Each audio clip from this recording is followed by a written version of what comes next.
नमस्कार विद्यार्थियों, मैं Subhash Paliwal, assistant professor geography. पिछले वीडियो में 3 वीडियो में हमने पवनों की बात की और इस पवनों के जो प्रकार हैं उसमें एक स्थानीय प्रकार है, उसकी आज हम बात कर रहे हैं। स्थानीय पवनें किसे कहते हैं? जो हवाएं किसी स्थान विशेष के तापमान और वायुदाब में अंतर के कारण चलती हैं उन्हें स्थानीय पवनें कहते हैं। यानी किसी लोकल विंड्स हैं या किसी पर्टिकुलर स्थान पर चलती है, वहाँ के तापमान और वायुदाब में अंतर के कारण है। ये पवनें वहाँ चलने वाली प्रचलित पवनों के विपरीत स्वभाव वाली होती हैं। ये पवनें स्थानीय विशेषताओं के अनुरूप गर्म, ठंडी, बर्फ से भरी, धूल से युक्त आदि कई प्रकार की हो सकती है। इनसे प्रभावित क्षेत्रों में लाभकारी और हानिकारक प्रभाव पड़ते हैं।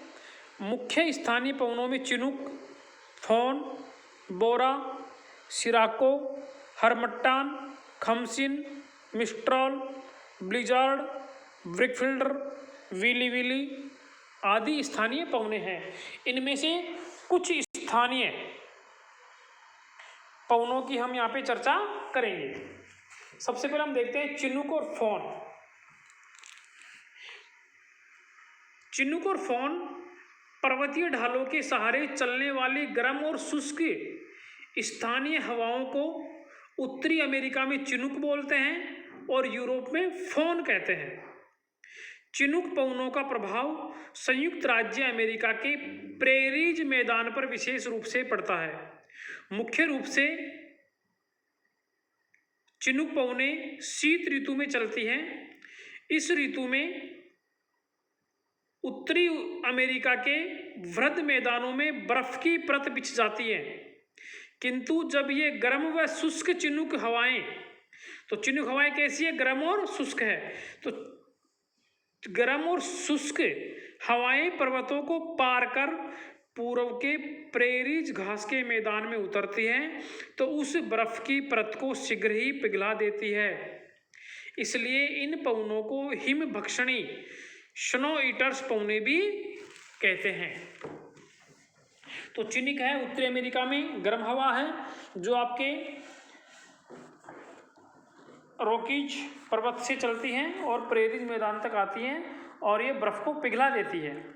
चिनूक पवनों के समान गुणों वाली पवन को यूरोप में फोन कहते हैं, जो कि आल्प्स पर्वत के दक्षिणी ढाल से चढ़कर उत्तर की ओर ढाल के सहारे नीचे उतरती है। इन पवनों के कारण प्रभावित क्षेत्रों का तापमान एकदम तेजी से बढ़ जाता है। क्योंकि फोन भी कैसी है? गर्म है, तो वहाँ के क्षेत्र का तापमान एकदम से बढ़ जाता है। अर्थात 1 या 2 मिनट में 8 से 10 डिग्री सेंटीग्रेड तक तापमान बढ़ जाता है। इससे वहाँ पर जमी बर्फ पिघल जाने से घास उगाती है और पशुओं के लिए चरागाह तैयार हो जाते हैं तथा कृषि आरंभ कर दी जाती है। इसका सर्वाधिक प्रभाव स्विट्जरलैंड में होता है। दूसरी सिराको। तो सिराको है, यह गर्म, शुष्क और रेत से भरी हवा होती है, जो कि सहारा के रेगिस्तान के उत्तर दिशा में, सहारा के रेगिस्तान से उत्तर दिशा में भूमध्य सागर की ओर चलकर इटली, स्पेन आदि को प्रभावित करती है। तो जो सिराको है दोनों महाद्वीपों में हो गई, सहारा के उत्तरी भाग से चलती है, सहारा मरुस्थल के उत्तरी भाग से चलती है और यह भूमध्य सागर को पार करके इटली, स्पेन में पहुंचती है। सिराको के साथ लाल रेत की मात्रा अधिक होती है। जब यह भूमध्य सागर से होकर गुजरती है तो नमी धारण कर लेती है और दक्षिणी इटली में लाल मिट्टी वर्षा के साथ नीचे उतरती है, तो ऐसे लगता है जैसे रक्त वर्षा हो रही हो। इसलिए इस वर्षा को रक्त वर्षा के नाम से जाना जाता है, ब्लड रेन के नाम से जाना जाता है। एटलस पर्वत के उत्तरी ढाल के सहारे नीचे उतरने पर इनकी शुष्कता तथा तापमान बढ़ जाती हैं। इन हवाओं को अलग अलग स्थानों पर अलग अलग नामों से जाना जाता है। इटली में इसको सिराको बोलते हैं, सहारा में इसको सिमूम बोलते हैं, लीबिया में इसको गिबली बोलते हैं, ट्यूनीशिया में चिली बोलते हैं, स्पेन में इसको लेवेस बोलते हैं, यह विभिन्न भागों में विभिन्न नामों से जानी जाती हैं। और अरब के रेगिस्तान में सिमुम कहते हैं इस प्रकार की गर्म और शुष्क हवाओं को। हरमट्टन अफ्रीका के सहारा रेगिस्तान के पूर्वी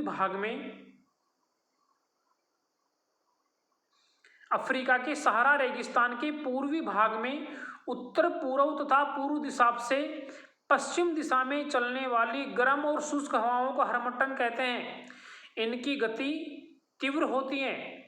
अफ्रीका का पश्चिमी तट उष्ण और आर्द्र होता है, जिससे मौसम वहां पर अस्वास्थ्यकर हो जाता है। और हरमट्टन के आने पर यहाँ का मौसम शुष्क हो जाने के कारण सुहावना और स्वास्थ्यप्रद हो जाता है। इसी प्रभाव के कारण गिनी तट पर इस हवा को डॉक्टर हवा की संज्ञा दी जाती है, डॉक्टर विंड्स की संज्ञा दी जाती है। इसी तरह की गर्म और शुष्क हवाएं ऑस्ट्रेलिया के विक्टोरिया प्रांत में चलती हैं। हरमट्टन के समान ही ऑस्ट्रेलिया में भी गर्म शुष्क हवा चलती है, उसको बोलते हैं ब्रिकफिल्डर। तो ये सारी गर्म हवाएं थी, चिनूक है, फोन है, शिराको, हरमट्टन है। अब है मिस्ट्रल। मिस्ट्रल ठंडी हवा है, देखना ध्यान रखना, मिस्ट्रल क्या है? ठंडी हवा है। ये ठंडी व शुष्क और तीव्र गति से चलने वाली हवाएं हैं, जो कि भूमध्य सागर के उत्तरी पश्चिमी भाग विशेषकर स्पेन और फ्रांस में चलती हैं। मिस्ट्रल सामान्य रूप से ये आपके 55 से 65 किलोमीटर प्रति घंटे की चाल से चलती हैं, परंतु कभी कभी इनकी गति बहुत अधिक 128 किलोमीटर प्रति घंटे तक हो जाती है। इससे वायुयानों के चलने में कठिनाई होती है। इन हवाओं से बचने के लिए इनके प्रवाह दिशा के समकोण पर बाग या झाड़ियां लगाई जाती हैं। इन हवाओं के आगमन पर तापमान हिमांश में चला जाता है, क्योंकि ठंडी हवा है। बोरो, यह भी शुष्क और ठंडी प्रचंड हवा है, जो कि एड्रियाटिक सागर के पूर्वी किनारों पर चलती है। विशेषकर उत्तरी इटली का भाग इन हवाओं द्वारा अधिक प्रभावित होता है। इनकी तेज गति के कारण रास्ते में इमारतें की छतें उड़ जाती हैं तथा पेड़ पौधे धराशायी हो जाते हैं। कभी कभी तो ये कई दिनों तक लगातार चलती हैं। यह एड्रियाटिक सागर में चलने वाली बोरो। ब्लिजार्ड, इन्हें हम झंझावत भी कहते हैं। ये मुख्य रूप से संयुक्त राज्य अमेरिका, कनाडा तथा साइबेरिया में चला करती हैं। इनकी गति 80 से 96 किलोमीटर प्रति घंटा होती है। हिमकणों से युक्त होने के कारण इनमें दृश्यता समाप्त हो जाती है। तो ब्लिजर्ड कैसी है? हिमकणों से युक्त है। इनके आगमन से तापमान अचानक हिमांक से नीचे चला जाता है तथा सतह बर्फ से ढक जाती है। संयुक्त राज्य अमेरिका में पश्चिम पूर्व धरातलीय अवरोध के अभाव में ये हवाएं समस्त मध्यवर्ती मैदान को प्रभावित करती हुई दक्षिणी प्रांतों तक पहुंच जाती है। यहाँ इन्हें नॉर्दर्न और साइबेरिया में बुरान कहते हैं। तो इस प्रकार की जो हिम झंझावात है, जो आपके अमेरिका और साइबेरिया में चलती है, तो इसको अमेरिका में तो ब्लिजर्ड बोलते हैं और साइबेरिया में क्या बोलते हैं? बुरान बोलते हैं।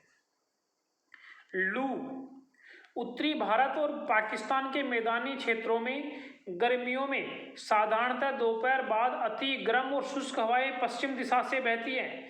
इन्हें लू कहते हैं। इनका तापमान 40 डिग्री से 50 डिग्री सेल्सियस के बीच रहता है।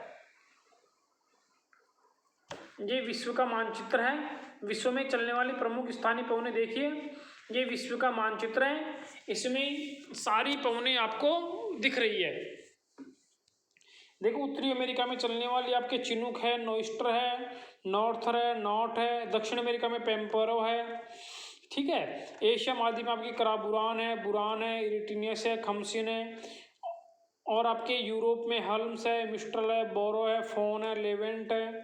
अफ्रीका में आपको सिराको है, हरमट्टन है, हबूब है, बर्ग है। और ऑस्ट्रेलिया महाद्वीप में आपको ब्रिकफिल्डर है, सरवली है। तो ये आपका पवन का पूरा अध्याय 4 खंडों में 4 पार्ट इसके पूरा हो गया, ठीक है। और इसका विस्तृत अध्ययन करने के लिए आप भौतिक भूगोल जो बुक है डॉक्टर सविंदर सिंह की, उसको आप अध्ययन करना आवश्यक है, जब भी आपकी पूरा चैप्टर समझ में आएगा। धन्यवाद।